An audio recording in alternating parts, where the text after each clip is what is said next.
Hello everyone, welcome to my YouTube channel Exergic Classes, and this is Dr. Shivam Mishra, and I am here with you again with the one more lecture of Fundamental of Mechanical Engineering, a subject being taught into the BTech first year of AKT Uttar Pradesh. ये mechanical engineering department का AKT Uttar Pradesh के BTech first year में चलने वाले एक subject की lecture series का एक पार्ट है।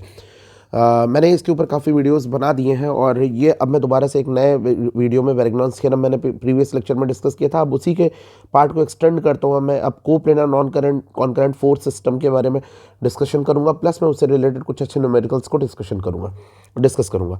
तो अब मैं आपको बता दूँ कि when will talk about coplanar non concurrent force system, तो हम कोप्लेनर की बात कर रहे हैं, इट मीन्स कि हम सेम प्लेन के फोर्सेस की बात कर रहे हैं। And if they are non concurrent, if it means their line of action is not being pass through a single common point. उन सभी फोर्सेस की लाइन ऑफ एक्शन एक सिंगल कॉमन पॉइंट से पास नहीं कर रही है, even if they are a coplanar forces. तो ऐसे फोर्स सिस्टम को हम लोग non concurrent coplanar force system बोलेंगे। तो अब यहाँ पे मैं कुछ अच्छे न्यूमेरिकल्स को डिस्कशन करूँगा, तो स्टार्ट करते हैं बिना वक्त गवाए और पहला न्यूमेरिकल की तरफ आते हैं। तो यहाँ पर मैंने एक क्वेश्चन ले रखा है। द प्रॉब्लम इज दैट कि calculate the resultant of force system. एक फोर्स सिस्टम का मुझे रिजल्टेंट कैलकुलेट करना है, फोर्स सिस्टम का एक रिजल्टेंट कैलकुलेट करना है। If this is acting on the lamina of the equilateral triangular shape, एक ट्रायंगुलर शेप है जो कि इक्विलैटरल ट्रायंगल का शेप है, उसके ही अलग अलग लैमिनास के ऊपर फोर्सेस एक्ट कर रहा है शोन इन फिगर। तो इसकी मुझे रिजल्टेंट को कैलकुलेट करना है, plus location of resultant force is also to be calculated, उसे भी हमें कैलकुलेट करना है। तो जब मुझे रिजल्टेंट फोर्स को कैलकुलेट करना होगा, तो मैंने आपको ऑलरेडी बता रखा है कि अगर मुझे रिजल्टेंट फोर्स कैलकुलेट करना है तो मैं उसके अलग अलग सब पार्ट्स को कैलकुलेट करूंगा। यानी कि जितने भी हॉरिजॉन्टल फोर्सेज होंगे उनको मैं कैलकुलेट करूंगा, प्लस जितने वर्टिकल फोर्सेज लग रहे होंगे उनको मैं कैलकुलेट करूंगा, और लेटर ऑन हम रिजल्टेंट की वैल्यू को कैलकुलेट करेंगे जो हमें एनालिटिकल मेथड्स पता है उसके थ्रू। तो यहाँ पर अगर मैं देखूँ तो एक ट्रायंगल ABC गिवन है, जिसको मैं ले सकता हूँ क्लॉकवाइज डायरेक्शन में। अगर मैं देखूँ तो ABC के अकॉर्डिंग अगर देख रहा हूँ तो एक 100 किलो न्यूटन का फोर्स पॉइंट A पर लगा हुआ है, यानी साइड AB पर लगा हुआ है, जो कि 60 डिग्री का एंगल बना रहा है हॉरिजॉन्टल के साथ। सिमिलरली पॉइंट B पर दो फोर्सेस लग रहे हैं, एक वर्टिकली डाउनवर्ड लग रहा है 80 किलो न्यूटन का लोड, एंड दूसरा 60 किलो न्यूटन का राइटवर्ड एक लोड लग रहा है। सिमिलरली इसी तरीके से पॉइंट C पर एक लोड लग रहा है which is 120 degree, and it is inclined to 30 degree with the horizontal line, और इसकी जो डायरेक्शन है वो लेफ्ट वर्ड की तरफ है, या इसके जो कंपोनेंट्स हम लेंगे वो हमें वर्टिकली डाउनवर्ड और हॉरिजॉन्टली लेफ्ट वर्ड की तरफ मिलेंगे। इस लैमिना की जो साइड गिवन है, या फिर इस इक्विलैटरल ट्रायंगल की जो साइड गिवन है वो 100 mm है। सिंस इट्स इक्विलैटरल ट्रायंगल, तो आप सभी को पता है कि इसके सारे एंगल्स और सारी साइड सेम होंगी, तो दिस एंगल विल ऑल्सो भी 60 degree, similarly this angle will also भी 60 डिग्री।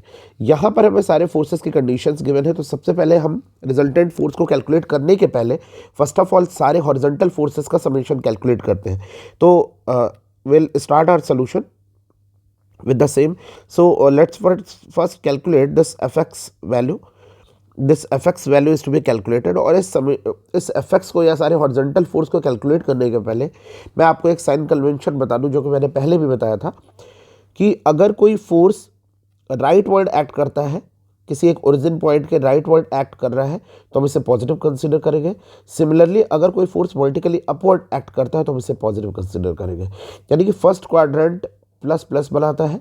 सिमिलरली इसी तरीके से अगर कोई फोर्स हॉरिजॉन्टल लाइन पर है बट वो लेफ्ट वर्ड डायरेक्शन में है तो हम इसे निगेटिव कंसीडर करेंगे, और अगर कोई फोर्स डाउनवर्ड डायरेक्शन में है, वर्टिकली डाउनवर्ड डायरेक्शन में, तो हम इसे निगेटिव कंसीडर करेंगे। तो this is my first quadrant which is making it to be plus plus, this one is negative positive, this one is negative because both the forces are negative, and this one is positive negative, और ये fourth quadrant बन जाता है। First, second, third and fourth quadrant system में अगर मैं देखूँ तो 1 2 3 4 सिस्टम्स इस तरीके से कुछ बन जाएगा। अब सारे मेरे हॉरिजॉन्टल फोर्सेस के कैलकुलेशन करता हूँ मैं, तो I can directly see it from here that 100 kilo newton का एक हॉरिजॉन्टल फोर्स जो कि लेफ्ट वर्ड डायरेक्शन में एक्ट कर रहा है, this will B 100 of cos 60 degree, but चूंकि इसकी डायरेक्शन लेफ्ट वर्ड है इसलिए मैं इसे निगेटिव कंसीडर करूँगा। So to calculate this effects I have 60 kilo newton का एक राइट वर्ड डायरेक्शन में फोर्स गया है और एक 120 किलो न्यूटन का 30 डिग्री के एंगल पर जो लोड लगा हुआ है, इसका एक horizontal component negative X direction की तरफ जाता हुआ आपको मिलेगा. So this F X is summation of F X is equal to 60 kilo newton which is rightward direction में, राइट एक्स या पॉजिटिव एक्स डायरेक्शन में लगा हुआ है, माइनस 100 ऑफ कॉस 60 डिग्री जो कि ये बोले इस वाले लोड का लेफ्ट वर्ड डायरेक्शन में कंपोनेंट आएगा, और minus 120 cos of 30 degree.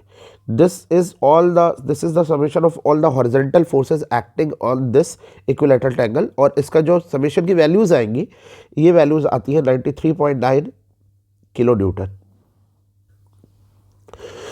Similarly इसी तरीके से मैं एफ वाई को कैलकुलेट करूंगा. एफ वाई का समेशन अगर मैं कैलकुलेट करूं तो वर्टिकली अपवर्ड सारे फोर्सेस को मैं पॉजिटिव कंसीडर करूंगा और निगेटिव कंसीडर करूंगा जितने भी डाउनवर्ड फोर्सेस है वर्टिकली. तो इसकी वैल्यू आएगी समेशन ऑफ एफ वाई की -80 which is acting vertically downward direction में, प्लस 100 किलो न्यूटन के लोड का एक वर्टिकल अपवर्ड कंपोनेंट मुझे मिलेगा 100 of sine 60 degree, minus again 120 of sine 30 degree, और इन सब का समेशन मेरे पास बन जाएगा 53.4 किलो न्यूटन. अब मुझे रिजल्टेंट की वैल्यू कैलकुलेट करनी है. तो आपको पता है कि एनालिटिकल मेथड से जो रिजल्टेंट आर होता है, या अगर मैं इसे आर से डिनोट करूं तो it is given by summation of F X square plus summation of F Y square. और अगर मैं इनकी वैल्यूज़ को कैलकुलेट करूँ, वैल्यूज़ को पुट करके, तो this will B 93.9 square plus 53.4 square. That makes the resultant force to be, so the value of this resultant force will be equal to 108.1706 kilonewton. यहाँ पे एक चीज़ रह गई थी, थोड़ा सा साइन का हमने ध्यान नहीं दिया, थोड़ा सा sorry for that. The F X force, the direction of this F X force is, the value of this is negative because it shows that it is acting towards the negative X direction. Similarly F Y value is coming out to be minus of 53.4 which makes it to be negative या vertically downward force as well.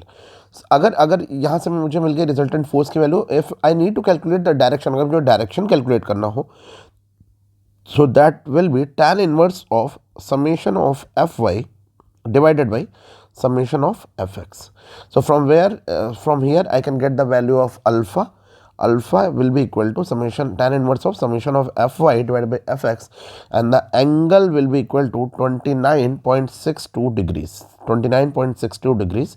और अगर मैं quadrant की बात करूँ तो quadrant since both the values are negative coming negative, it means it you can see fx value is equal to minus of 93.9 kilo newton.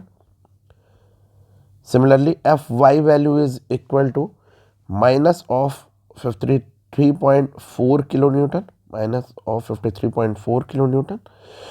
So this makes it to be, आपको पता है कि केवल और केवल थर्ड क्वाड्रेंट ऐसा है जहाँ पर x और y दोनों की ही वैल्यूज निगेटिव होती हैं. It means this acts in the third quadrant.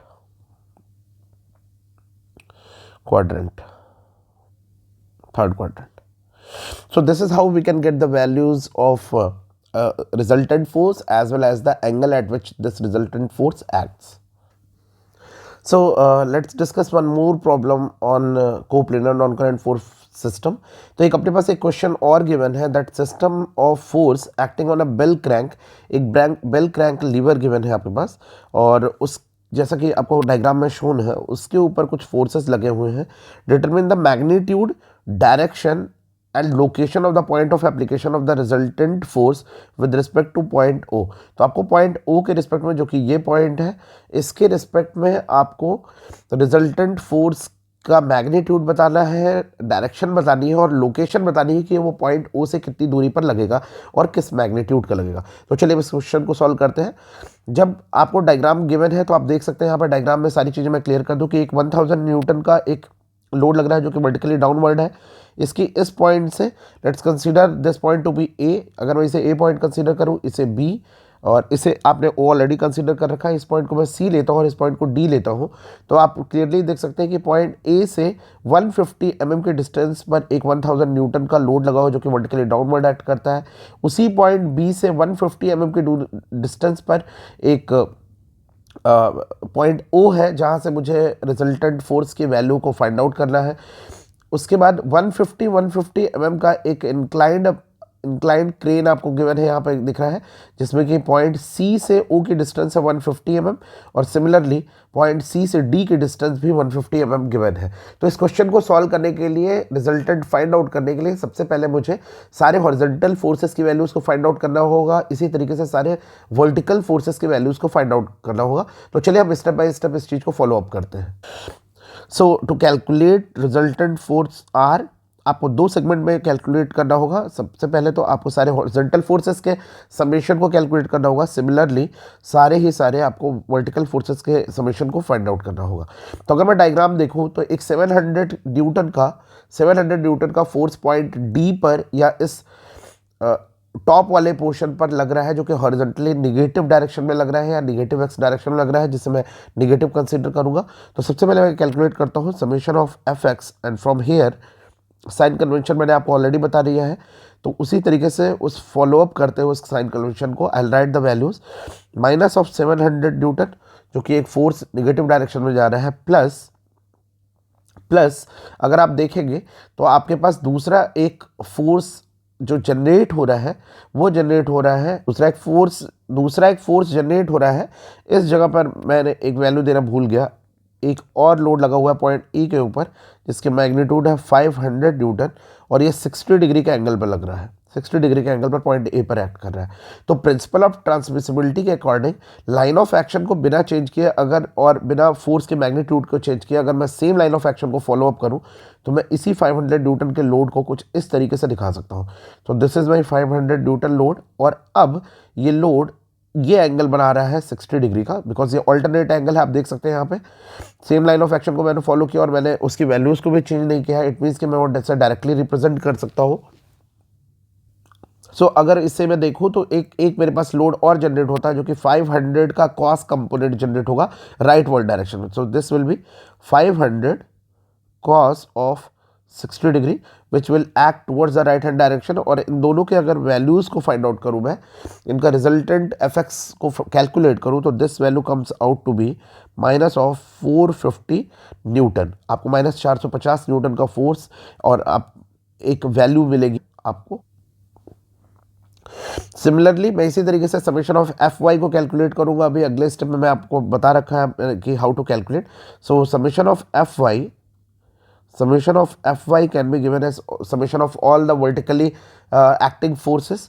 तो यहाँ से आपको एक मिल जाएगा, पहले 500 न्यूटन का एक वर्टिकल कंपोनेंट जो कि निगेटिव वाई डायरेक्शन में लगता है, minus of 500 sine 60 degree plus नहीं अगेन माइनस ऑफ 1000 न्यूटन जो कि ये लोड लग रहा है।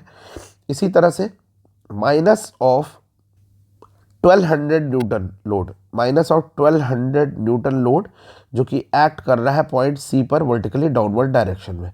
तो यहाँ पर हमारे पास टोटल 3 फोर्सेस मिल रहे हैं वाई डायरेक्शन में और यहाँ से वैल्यू मुझे आ जाएगी समेशन ऑफ एफ वाई की, या सारे वर्टिकल फोर्सेस की वैल्यू आ जाएगा minus 2633.01 Newton.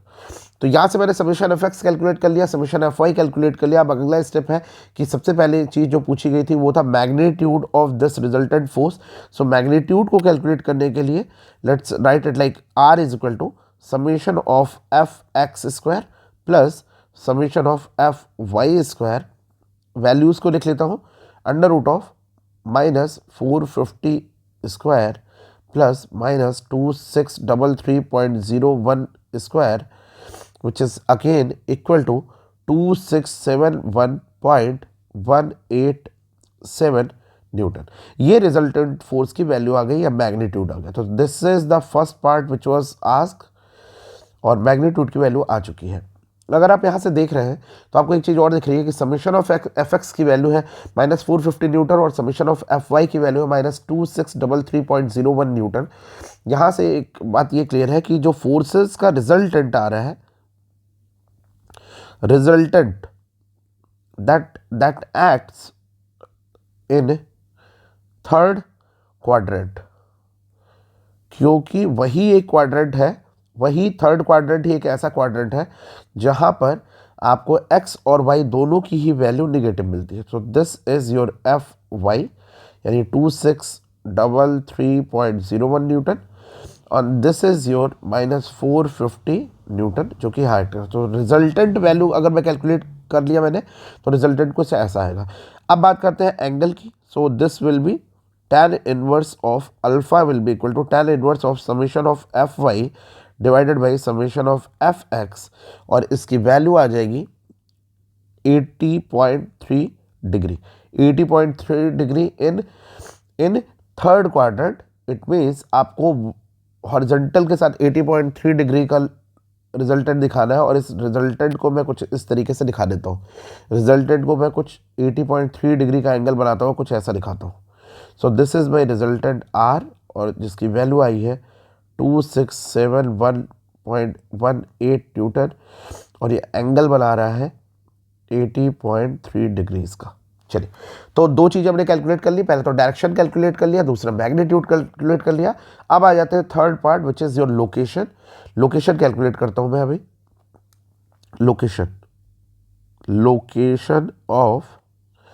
Location of resultant force. तो एक बात यहाँ पे बहुत क्लियर है कि सारे ही फोर्सेस की लाइन ऑफ एक्शन डिफरेंट है. तो ये एक coplanar non concurrent force system का एग्जांपल था. इसलिए यहाँ पे मैंने आपको ऑलरेडी बता रखा था कि वेरिग्नॉस थ्योरम को इसी पर्पस के लिए यूज़ किया जाता है, and that is why Varignon's theorem is very much useful और very much popular for non concurrent forces only. इसके लिए ही बहुत ज़्यादा पॉपुलरिटी है उसकी, but it is applicable for both concurrent as well as non concurrent force system. तो मुझे लोकेशन कैलकुलेट करना है. तो यूजिंग द वेरिग्नॉस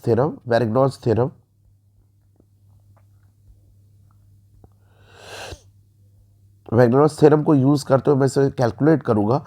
तो रिजल्टेंट, चूंकि आपको लोकेशन गिवन है, आपको लोकेशन गिवन है कि पॉइंट ओ के अबाउट ही मोमेंट आपको लेना है, और वहीं से location of resultant force is to be calculated. तो इसकी वजह से moment of different forces about a single point, जो कि पॉइंट ओ है, उसके अबाउट अगर मैं कैलकुलेट करता हूं, तो उसकी वैल्यू रिजल्टेंट फोर्स और उससे परपेंडिकुलर डिस्टेंस के मल्टीप्लिकेशन के बराबर होती है. यही वेरिग्नॉस थ्योरम बताता है. तो accordingly I will go and take the moment about point O of all the forces. तो this will be equal to 500 sine of 60 degree, 500 newton के फोर्स का जो साइन कंपोनेंट है, मल्टीप्लाइड बाई 0.3, अब मैं समय साई सिस्टम में लिखूंगा, प्लस 1000 न्यूटन का जो फोर्स लगा हुआ है, multiplied by distance is 0.150, minus 1200 Newton का फोर्स लगा हुआ है, जो कि इसे क्लॉकवाइज डायरेक्शन में लगा था. और मैंने आपको ऑलरेडी बता रखा था क्लॉकवाइज मूवमेंट को मैं नेगेटिव कंसीडर करूंगा, जबकि एंटी क्लॉकवाइज को मैं यहाँ पे पॉजिटिव कंसीडर करूंगा. ये मेरा कन्वेंशन है जो मैं फॉलो अप कर रहा हूँ. आप चाहे तो रिवर्स भी फॉलो अप कर सकते हैं, ऐसी कोई बात नहीं है. Multiplied by 0.150 cos of 60 degree. Because why cos of 60 degree? Because आपको पता है कि ये जो लीवर था, जो ये बेल क्रैंक लीवर था, इसके ये डिस्टेंस की वैल्यू है 150 Newton. If this distance is 150 Newton and the angle with the horizontal is 60 degree, so the perpendicular distance of this 1200 Newton force is 150 cos 60 degree. So this will be 0.150 cos 60 degree plus 700 Newton का एक force लगा हुआ है of sin 60 degree, that will be multiplied by 0.3, जो कि उससे perpendicular distance point O की बनती है 0.3, and this all will come out to be equal to the resultant force, which has a magnitude of 2671.18 Newton, multiplied by the distance or the location at which this resultant force is applicable from point O. So after calculation, the D value from here will be equal to 0.1419 meters which is again equal to 141.9 mm. So I hope कि आपको थोड़ी C concept clear होगा, थोड़ी understanding I होगी वेरिग्नस theorem की भी, plus उसके ऊपर न्यूमेरिकल्स जो बन सकते हैं उनसे भी रिलेटेड। अभी मैं कुछ और वीडियोस बनाऊंगा जो कि वेरिग्नस थ्योरम प्लस फर्दर आने वाले टॉपिक से रिलेटेड होंगे। So thank you so much for watching. अगर आपने मेरे चैनल को सब्सक्राइब नहीं किया है तो please do like share and subscribe to the channel, and subscribe इसलिए भी करें so that you can have the much more updated content regarding your subject. Thank you so much. Thank you.